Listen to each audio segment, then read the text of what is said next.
এই আসুন আসুন, খেয়ে যান, 1 টাকায় রুটি মাংস খেয়ে যান। আসুন আসুন, একেবারে টাটকা টাটকা রুটি মাংস খেয়ে যান, গরম গরম রুটি। আসুন আসুন, খেয়ে যান। বেশি টাকা না থাকলে মাত্র 1 টাকায় রুটি মাংস খেয়ে যান, পরে ফুরিয়ে গেলে কিন্তু আর পাবেন না। আসুন আসুন। কিরে নিমাই, তুই তো দেখছি গ্রামের জনসেবা খুলে বসেছিস, মাত্র 1 টাকায় মাংস রুটি, এ তো অবিশ্বাস্য।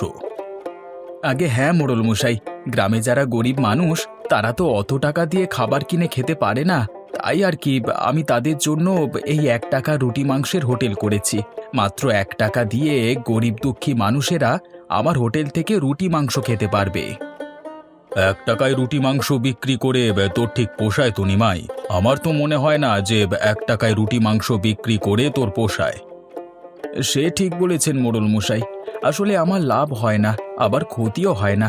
আসলে আমি 1 টাকায় রুটি মাংস বিক্রি করলেও কিছু কিছু লোকেরা আমার হোটেলের খাবার খেয়ে খুশি হয়ে আরো বেশি টাকা দিয়ে যায়, ওতেই আমার ক্ষতিটা পুষিয়ে যায়। তা নিমাই, এভাবে আর কতদিন এত কম টাকার খাবার বিক্রি করে পুষিয়ে নিবি শুনি? বলি কি, এসব 1 টাকার মাংস রুটি ছেড়ে দিয়ে দামটা একটু বাড়িয়ে দে, দেখবি এতে তো লাভ হবে। না না মোড়ল মশাই, আমি এই হোটেল লাভ করবার জন্য দিইনি। আপনি তো জানেন, ছোটবেলায় আমার বাবা মা মারা যাওয়ার পর থেকেই আমি এতিম হয়ে গেছিলাম। পথে পথে ঘুরতাম, যখন যা পেতাম তাই খেতাম। তখন আমার এই হোটেলের মালিক আমাকে দেখতে পেয়ে তারই হোটেলে নিয়ে আসে। তারপর সে মারা যাওয়ার পর থেকেই আমি হোটেল চালাচ্ছি। তিনি মারা যাওয়ার আগে আমাকে বলে গিয়েছেন আমি যেন এই 1 টাকায় মাংস রুটির দাম কখনো না বাড়াই। কিন্তু নিমাই, বুড়োটা তো এখন আর বেঁচে নেই। ওসব বুড়োর কথা আর কতকাল মানবি শুনি? বাজারে তো সব জিনিসপত্রের দাম বেড়েছে, এসবের সাথে একটু মানিয়ে নিয়ে মাংস রুটির দামটা একটু বাড়া, নইলে কখন যে তোর 1 টাকার মাংস রুটির হোটেল বন্ধ হয়ে যাবে কে জানে। সে বন্ধ হয়ে গেলে আমার কোনো সমস্যা নেই মোড়ল মশাই, কিন্তু আমি নিজে থেকে কখনোই এই 1 টাকার মাংস রুটির হোটেল বন্ধ করব না। এটা যে আমার মালিকের আদেশ। হয়েছে তোর মালিকের আদেশ পালন, এখন আমাকে 1 টাকায় মাংস রুটি দে তো। তোর হোটেলের খাবারটা খুব মজার হয় বুঝলি, না খেয়েও থাকতে পারি না, আর যদিও দামটা খুব কম রাখিস। ঠিক আছে, আপনি তাহলে ওই টেবিলে গিয়ে বসুন, আমি এখনই কানাইকে দিয়ে আপনার ওখানে মাংস রুটি পাঠিয়ে দিচ্ছি।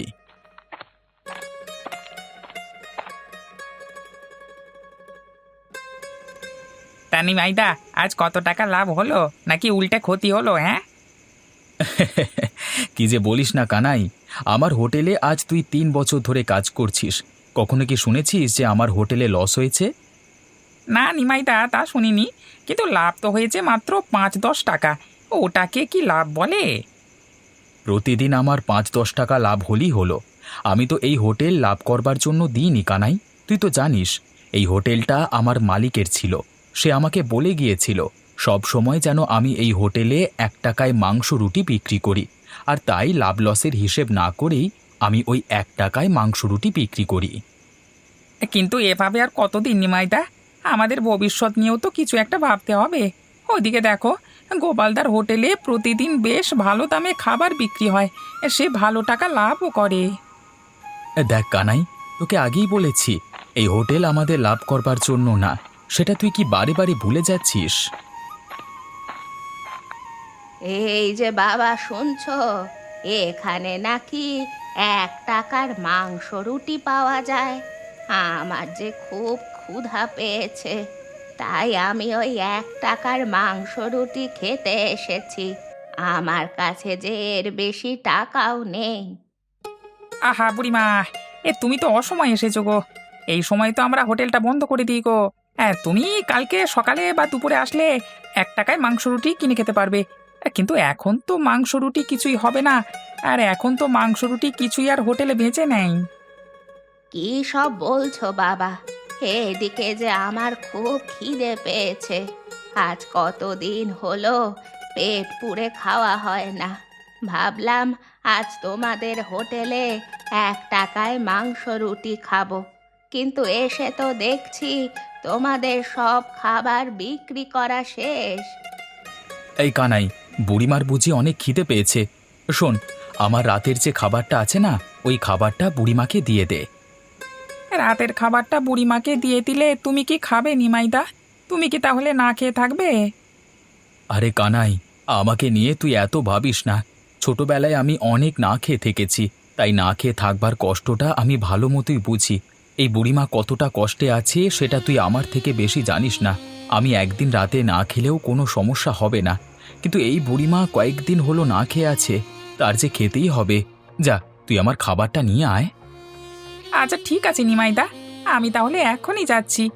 বুড়িমা, আপনি ওই টেবিলে গিয়ে বসুন, হ্যাঁ, আমি আপনাকে ওই টেবিলে খাবারটা দিচ্ছি।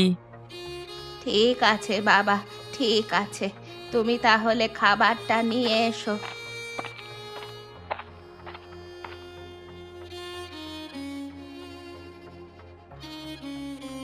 বাঁচালে বাবা, আমাকে বাঁচালে। আমার যে খুব খিদে পেয়েছিল, এই খাবারটা না পেলে মনে হয়েছিল আমি আজ মরেই যাব। দাঁড়াও, তোমাদের 1 টাকা আমি এখনই দিচ্ছি। আরে না না বুড়িমা, তোমার ওই 1 টাকা এখন আমার আর লাগবে না।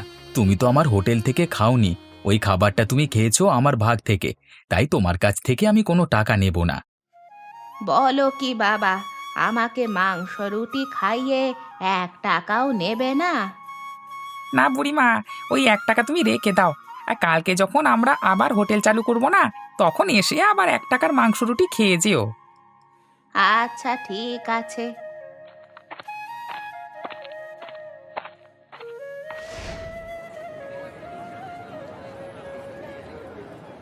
কি রে গদাই, আমার হোটেলে দেখছি এখনো পর্যন্ত কোনো কাস্টমার আসছে না।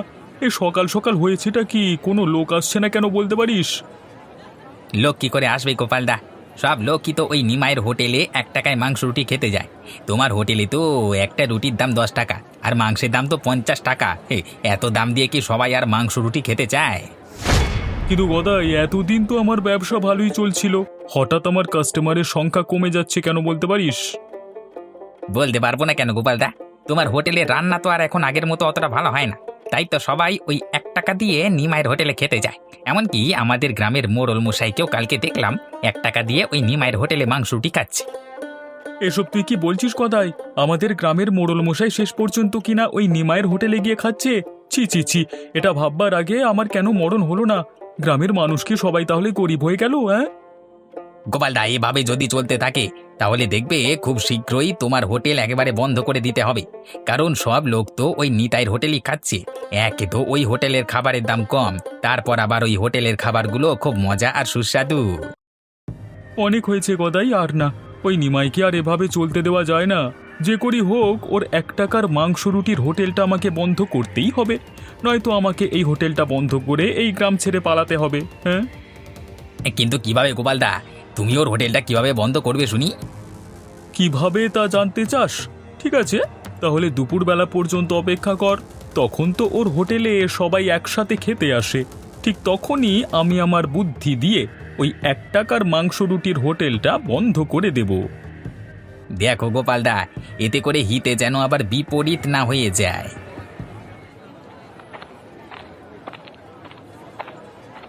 আরে এই বেটা নিমাই, তোর এই 1 টাকা রুটি মাংসের হোটেলটা এখনই বন্ধ কর। তোর এই হোটেলের খাবারে ভেজাল আছে। কী সব বলছো গোপালদা? আমার হোটেলের খাবার আবার ভেজাল থাকবে? হ্যাঁ, তোর হোটেলের খাবারে ভেজাল নিশ্চয়ই আছে, নয়তো তুই এত কম টাকায় কিভাবে খাবার বিক্রি করছিস শুনি? বলি কি, বাজারে জিনিসপত্রের দাম তো কম নয়।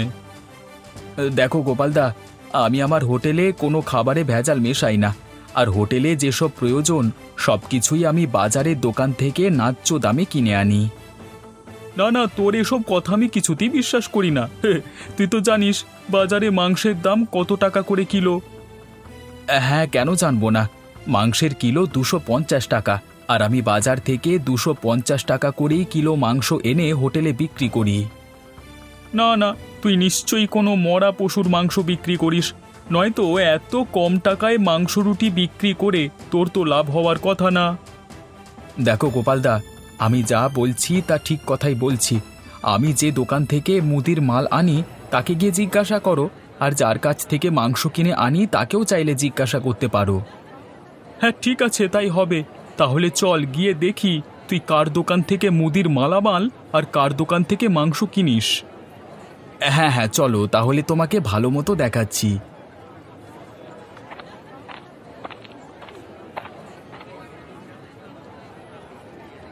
এই যে দোকানদার ভাই, তুমি সত্যি করে বলবে, হ্যাঁ, তোমার কাছ থেকে আমি প্রতিদিন যে মালামাল হোটেলের জন্য নিই তাতে কি কোনো ভেজাল আছে? না না ভাই নিমাই, তুমি আমার দোকান থেকে যেসব মালামাল কেনো সেটা ভালো, কারণ তুমি বেশি দামে পণ্য কেনো, কম দামে ভেজাল মালামাল কখনো তুমি কেনো না, বুঝলে? আমি তোমাকে বলেছিলাম না, আমি সব সময় দোকানদারের থেকে ভালো মালামাল কিনি। এখন তাহলে চলো, তোমাকে মাংসের কসাইয়ের কাছে নিয়ে যাই।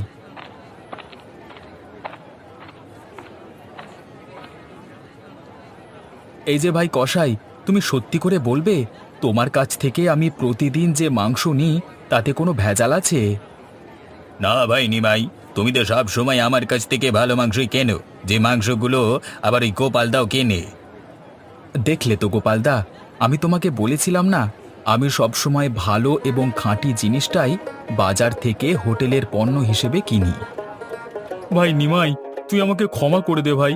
আমি তোকে না জেনে অনেক মিথ্যে অপবাদ দিয়েছি। আমি বুঝতে পারিনি তুই আসলেই যে সত্যি কথা বলছিস। কিন্তু তুই এত কম টাকায় মাংস রুটি কিভাবে বিক্রি করিস? আসলে আমি মাংস এক টুকরো করে দিই, আর সেই সাথে রুটিগুলো একটু পাতলা করে দিই, আর তাই আমার মাংস রুটি 1 টাকায় বিক্রি করতে কোনো লস হতো না।